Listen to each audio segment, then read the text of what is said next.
Okay, let's get into this. Picture this. A sea, absolutely enormous, the fourth biggest inland lake in the whole world, not that long ago either, back in the 1960s. Yeah, we're talking about the Aral Sea. It covered something like 68,000 square kilometers. Huge. And think about the life around it.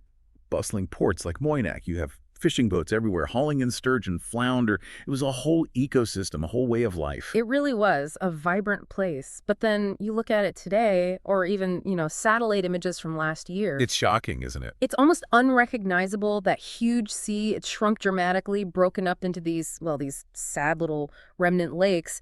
The eastern part of the South Aral Sea just completely vanished last year. Just gone. Gone. And what's left is this vast, dusty, salty desert, they call it the Aralcum, where you had ports and fishing boats. Now you just see these rusting skeletons of ships miles from any water. It's like a ship graveyard in the middle of a desert. It's such a powerful, devastating image. And that's what we're diving into today, right? The story of how the Aral Sea disappeared.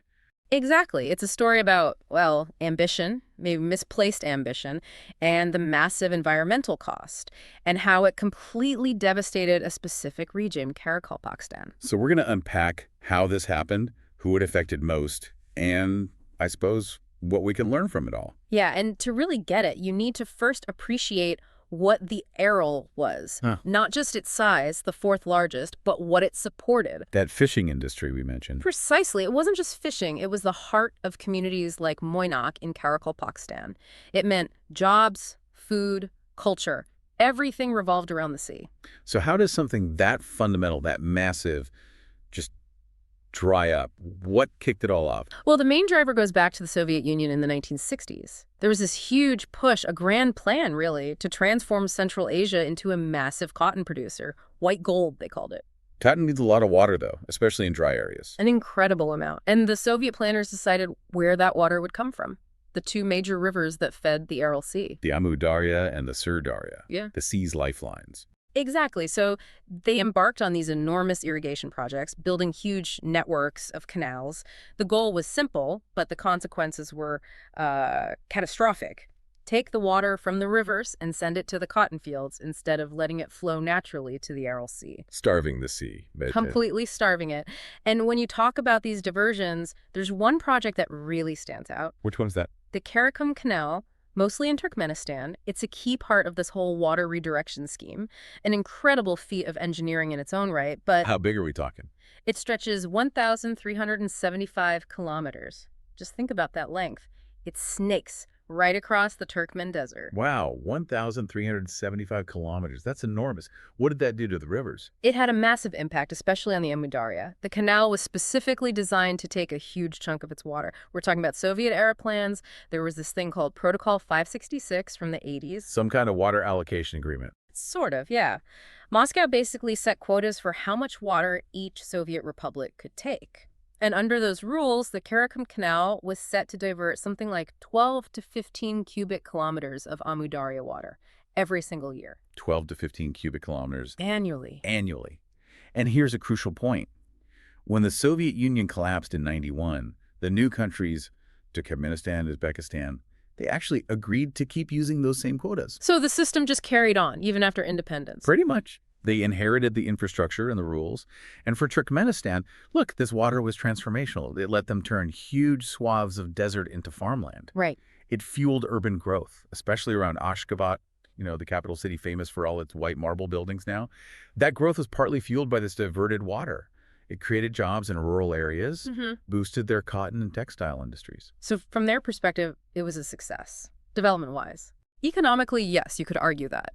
But there was a huge cost. And that cost was paid by the Aral Sea, and specifically by the people downstream in Karakalpakstan right at the end of the Amu Darya. Because every drop taken by the canal Was a drop that never reached them or the sea. This massive, relentless diversion is why the Aral shrank so incredibly fast. It lost something like 90% of its volume by the 1980s. It was simply being bled dry. And Turkmenistan, taking all this water, do they pay Uzbekistan or Karakalpakstan for it? or for the environmental damage. No, no compensation. And that really highlights how water works or doesn't work in the region. It's seen as a political resource allocated based on these historical agreements, not really as something you buy or sell or pay damages for using. Even though the downstream impact is devastating. Exactly. There are bodies like the Interstate Commission for Water Coordination meant to manage this stuff, but the reality is Turkmenistan's diversion through the Karakum continues based on those old quotas without payment for the consequences downstream. And those consequences, as you said, hit Karakalpakstan hardest. Karakalpakstan is ground zero for this disaster. It's technically an autonomous republic within Uzbekistan in the northwest. Huge land area, maybe a third of Uzbekistan, but very few people, only about 5% of the population. You mentioned it had a different past before all this. Oh, definitely. It has a really deep history. Millennia ago, between, say, 500 BC and 500 AD, this area was actually a thriving agricultural zone, part of ancient Khorasan. It had cities, temples.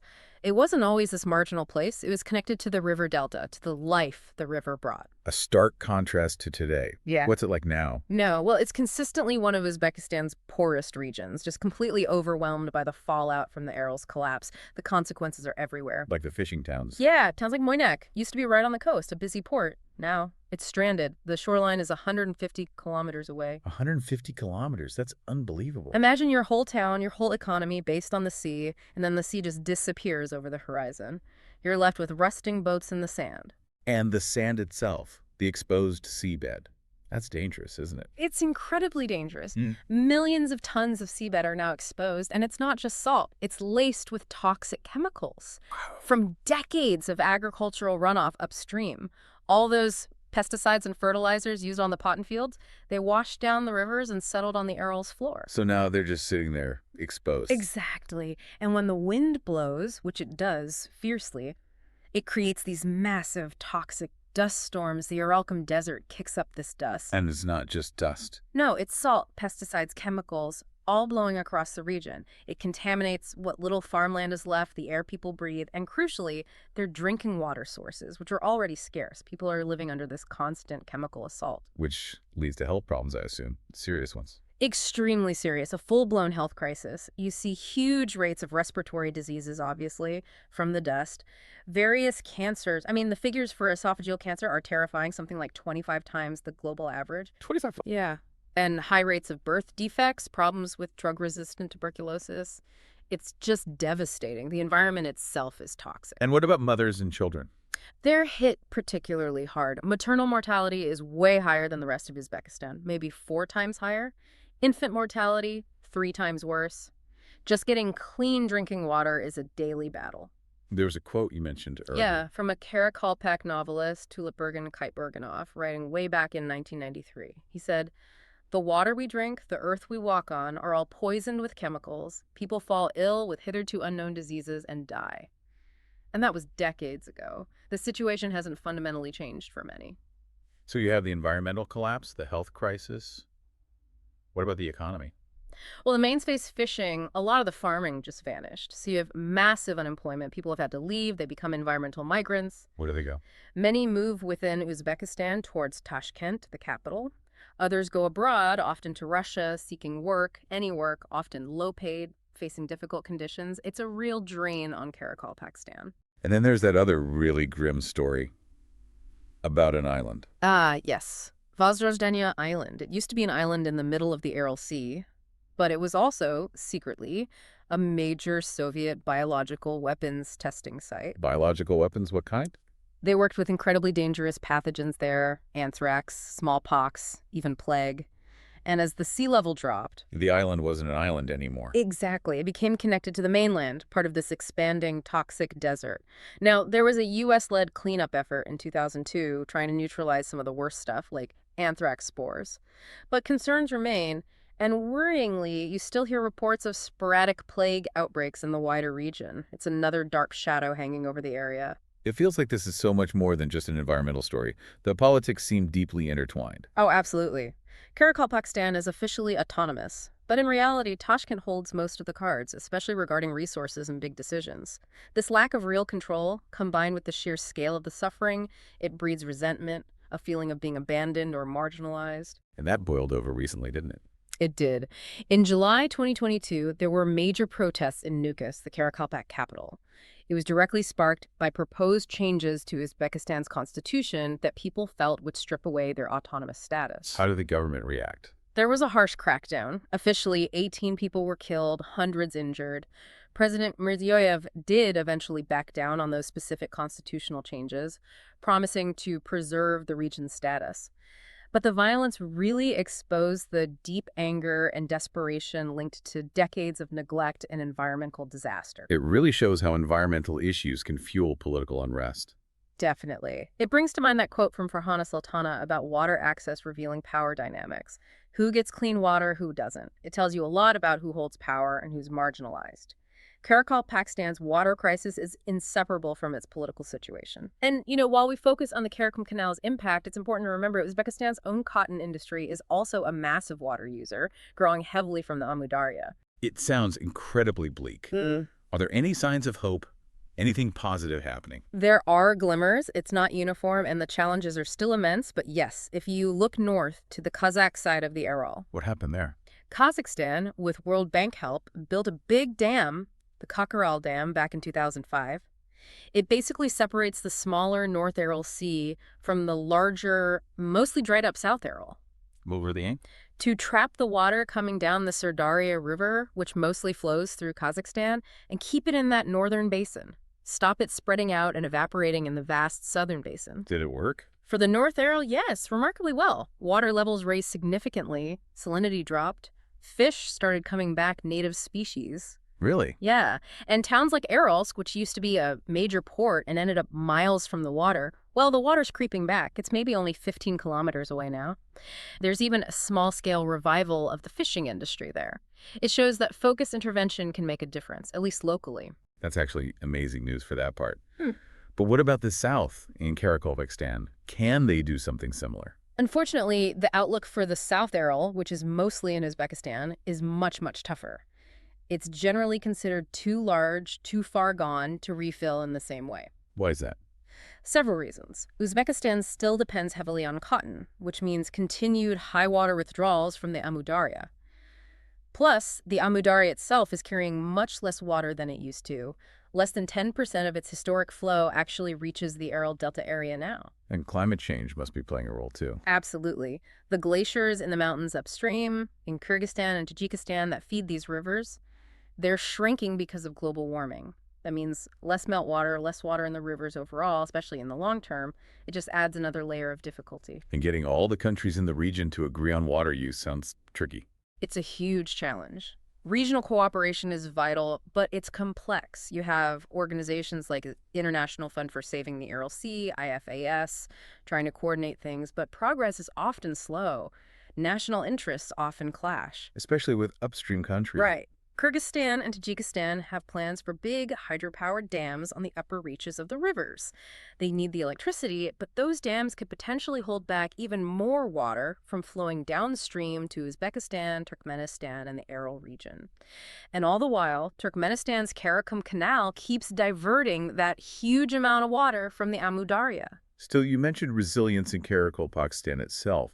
What's happening on the ground? Yes. Despite everything, there's this incredible cultural strength and a real effort to look forward, not just be defined by the disaster. They're trying to reframe the narrative, showcase their history and culture. How are they doing that? Well, they launched something called the Aral Culture Summit, for example, aiming to highlight the region's unique heritage. And there's a lot to highlight. Amazing archaeological sites, ancient fortresses from the Khwarezmian civilization like Ayaz Kala, these incredible mud brick castles rising out of the desert. There's the Mizdakan necropolis, this vast ancient burial site, and of course the Savitsky Museum in Nukus. Ah, yes, the Louvre of the Steppe. Exactly. It holds this world-class collection of Soviet avant-garde art that Igor Savitsky bravely saved when it was being suppressed elsewhere. It's an astonishing place to find in such a remote region. So there's definitely more to this story than just tragedy. Absolutely. As Sophie Ibbotson, who knows the region well, said, Karakalpakstan's Kalas fortresses are world-class. There's a story here beyond the disaster. There's also growing interest in ecotourism around places like Sudoku Lake, which is still a vital spot for birds. And international groups like the UNDP have been working there for years, helping with things like clean water access and planting vegetation, trying to stabilize the dust. But these efforts must still bump up against the water scarcity issue. They do, unfortunately. It's the constant underlying problem, for instance, those ecotourism plans around Sudoku Lake. They're apparently being threatened because Turkmenistan is diverting water from the rivers that feed the lake. So even these hopeful local projects are vulnerable. So, pulling back, what's the big takeaway from the Aral Sea story? What's the lesson for the rest of us? I think the biggest lesson is that the Aral Sea isn't just some isolated, faraway disaster. It's a huge, flashing warning sign for the entire planet. About what specifically? About the danger of prioritizing short-term economic goals like maximizing cotton production over the long-term health of the environment, especially vital resources like water. It shows what can happen when that balance is ignored on a massive scale. It's like a preview of potential futures elsewhere. It really is. That Uzbek archaeologist, Abdi Abduspanov, put it perfectly. The Aral Sea was a microcosm of humanity's connection to nature. Destroy the environment and everything else collapses. Your economy, your health, your social stability, it's all tied to the environment. You break that link and things fall apart. So learning that lesson, what does that mean in practical terms for the region and maybe globally? Well, in Central Asia, it has to mean moving beyond those old Soviet water quotas, like Protocol 566. They need new agreements that actually consider the ecological needs of the rivers and the downstream communities. Mhm. Uzbekistan needs to keep diversifying away from thirsty cotton, invest more in water-saving irrigation. Karakalpakstan needs continued, substantial international support for the humanitarian and environmental recovery. And for the rest of the world. On a broader level, the Aral Sea forces us to confront our whole relationship with water. We often treat it as infinite, something that just comes out of the tap, but it's finite. It's essential for ecosystems, and mismanaging it has these devastating, cascading effects that cross borders and generations. We have to value it properly. It really makes you think, Yeah. especially when you consider the people of Karakalpakstan living through this. Their resilience is extraordinary. To endure what they've endured, this slow-motion environmental catastrophe unfolding over decades, and still be there preserving their culture, trying to build a future, it's deeply moving. Especially, as you said, when you contrast it with the gleaming development elsewhere, built partly with the water that caused so much harm. Exactly. The spirit in Karakalpakstan facing unimaginable loss, it's a powerful counterpoint. And ultimately, their story isn't just about them, is it? It really holds up a mirror to all of us. It forces us to ask uncomfortable questions about our own consumption, our own relationship with resources, the true cost of the systems we rely on. Yeah. What are our priorities? Are we creating our own slow-motion Aral Seas elsewhere without realizing it? Because the stark warning from Central Asia is clear. If we don't learn these lessons, if we don't fundamentally change how we value and manage our environment, we risk turning more parts of our world into vast, barren Aralcom deserts.